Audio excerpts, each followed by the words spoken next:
बहुत स्वागत है आपका जी हिंदुस्तान पर डिबेट का हिस्सा बनने के लिए। पहला सवाल मेरा यही है, समीर जी भी यही कह रहे हैं कि ये हताशा भरा बयान है, चुनाव नजदीक आ रहे हैं, वैसे वैसे अखिलेश यादव की बेचैनी भी नजर आ रही है।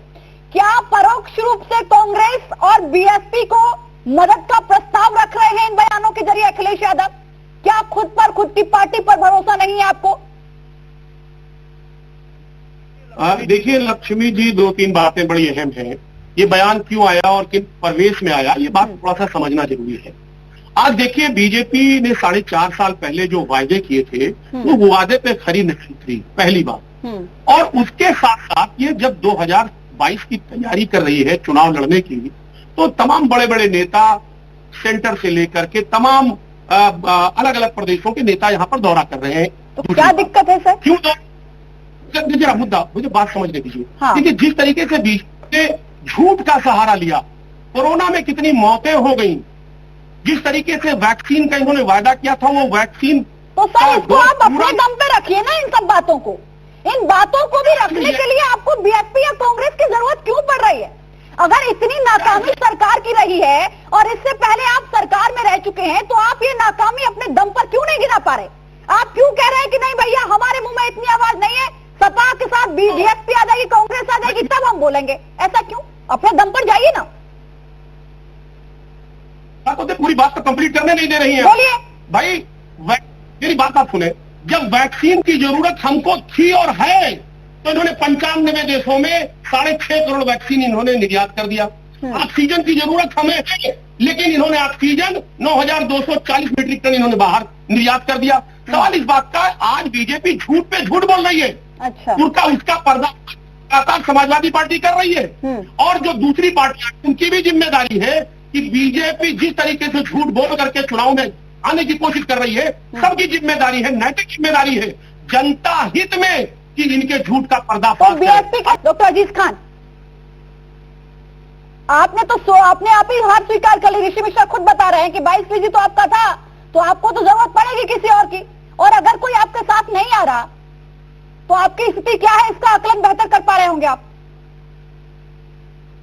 देखिए लक्ष्मी जी, जो ऋषि मिश्रा जी हैं, उनको मुझे लग रहा है पॉलिटिकल एनालिस्ट तो है, लेकिन ज्ञान कम है। ज्ञान कम, शायद राजनीतिक बारे में जानकारी कम रखते हैं। जरा मुझे बात कहने दें आप। हाँ। इन्होंने कहा साहब 17 में आपका वोट परसेंटेज, अरे जब जाहिर सी बात है, जब लोगों ने बीजेपी को वोट दे दिया तो सपा का वोट परसेंटेज जो डाउन होगा। लेकिन 2012 की बात उन्होंने नहीं की, 2007 की बात नहीं की। देखिए, पिछले इतिहास में भी तो आपको जाना पड़ेगा, ये तो सहमत का खेल है। जब इनको 2017 में बहुमत मिला तो जाहिर सी बात है कि वोट परसेंटेज इनका बढ़ेगा। हाँ। 2012 में हमें बहुमत तो हमारा वोट परसेंटेज बढ़ा था। हाँ। ये कोई कमाल की बात नहीं, ये कोई अहंकार की बात नहीं है। लेकिन 2017 जब जनता ने आपको मौका दिया, आपको आदेश दिया, आपने उसका दुरुपयोग किया। आप जनता के बीच आकर के अपनी बात को रख नहीं पाए। नहीं है किसका 2019 मैं बार बार आपको मौका दे रही हूँ और हर बार एक ही सवाल पूछ रही हूँ कि अपनी ताकत पर भरोसा क्यों नहीं? क्या पिछले 4.5 साल में आप विपक्ष की वो भूमिका नहीं निभा पाए कि आपको सत्ता में लाने के लिए यूपी की जनता सोचे? क्या यही वजह है कि आपको आज सहारा देखना पड़ रहा है कि कांग्रेस आ जाए, कि बीएसपी आ जाए, कि ओवैसी साहब आ जाए, कि राजभर 0.7 वाले ही हमारे पास आ जाए? यह स्थिति आखिर क्यों है?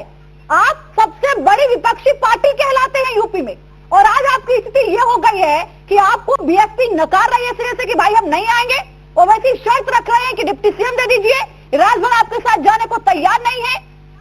आपकी स्थिति ऐसी क्यों हुई? क्या इस पर विचार कर पा रहे हैं आप? देखिए लक्ष्मी जी, बड़ी बड़ी बातें करने से कुछ नहीं होता।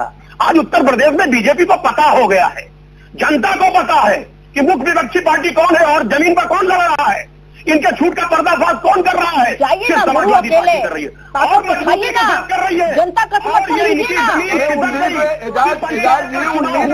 ना। तो अजीज खान, मैं आपके पास आ रही हूँ। लगातार यूपी में चाहे भारतीय जनता पार्टी के लीडर हो प्रधानमंत्री नरेंद्र मोदी, चाहे गृह मंत्री, उनके यूपी दौरे में कहीं ना कहीं कार्यकर्ताओं को ये मैसेज है कि भारतीय जनता पार्टी चुनावी मोड में आ चुकी है। क्या भारतीय जनता पार्टी की चुनावी मशीनरी से आप इतने घबरा गए कि खुद को कम आंकने लगे हैं उनके आगे? देखिए लक्ष्मी जी, ये आपका अपना नजरिया है कि वो बहुत चुनावी तैयारी बड़े स्तर पर कर रहे हैं बीजेपी के लोग। वो चुनावी तैयारी नहीं कर रहे हैं, जनता को गुमराह करने की तैयारी कर रहे हैं, इवेंट मैनेज कर रहे हैं।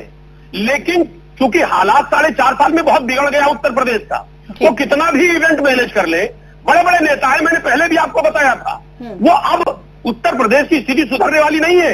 रही बात, अभी आपने किसानों की बात कही, जो मिश्रा जी कह रहे थे, मैं बताऊं, जब किसानों का आंदोलन जब से चल रहा है, मैंने गांव गांव तक बात को पहुंचाया, यहां तक कि हमने कार्यक्रम शुरू किया, घेरा डालो डेरा डालो, और किसानों की बात कौन उठा रहे हैं? आज 12,500 किसानों का भुगतान गए क्या?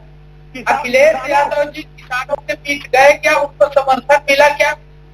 अखिलेश यादव जी अपने घरों में बैठे रहे और सुनते रहे। अखिलेश यादव के ट्विटर खेलने से उत्तर प्रदेश की जनता ये जान चुकी है आपकी सच्चाई की। आपको उत्तर प्रदेश से किसी लेना देना नहीं है। आपके नौजवानों के आप कौन उठा रहा है? राह नहीं कर सकते। उत्तर प्रदेश तरक्की के रास्ते पर है, उत्तर प्रदेश विकास के रास्ते पर है। उत्तर प्रदेश के अंदर देखिए वही मैं कह रहा हूँ, झूठ पे झूठ, जिस तरह से झूठ बोला जा रहा है, चाहे वो नौकरी का मामला हो, चाहे बेरोजगारी का मामला हो, चाहे वो महंगाई का मामला हो, फर्जी तारीफ करने से, झूठी तारीफ करने से माननीय योगी जी का समझ रही है। डॉक्टर अजीज खान, एक सेकंड, डॉक्टर अजीज खान, बीजेपी ने साफ तौर पर अपना एजेंडा खुली किताब की तरह रख दिया है। उनके पास चेहरे भी है, उनके पास विकास भी है, उनके पास राम का नाम भी है, सबका साथ, सबका विश्वास, सबका विकास का एजेंडा भी है। क्या ये सब कुछ बहुत भारी पड़ रहा है और इसीलिए आपको लग रहा है कि अकेले जाना बहुत मुश्किल ही नहीं, नामुमकिन होता जा रहा है? देखिए लक्ष्मी जी, आपने कहा राम का नाम है, भाई राम तो आस्था का विषय है। वो उसका इस्तेमाल जब राजनीतिक तौर पे होता है, ये वही लोग करते हैं कि जो काम नहीं। देखिए लक्ष्मी जी, मुझे मौका, आप मुझे बातें नहीं करने देती, तो ये आप मुझे मौका दे, इन लोगों को चुप कराइए। हम पूरी बात गंभीरता से सुनते हैं, बीच में इंटरप्ट नहीं करते। हमारा डिबेट का तरीका है, बात हम बीच में इंटरप्ट नहीं करते हैं। समीर जी सुन लीजिए, एक बात समझिए, जो भी राजनीतिक पार्टी काम नहीं करती है वो आड़ लेती है। आज बीजेपी धर्म का आड़ ले रही है, धर्म का आड़ लेकर के उसके पीछे छिपने का प्रयास कर रही है। लेकिन उत्तर प्रदेश की जनता 4.5 साल में जिस तरीके से उसको ठगा गया है, उसको धोखा दिया गया है, वो परेशान है। बड़े बड़े ख्वाब दिखाए गए थे, सपने दिखाए गए थे, इन्होंने पूरा नहीं किया, उसका हिसाब मांग रही है, उसका हिसाब।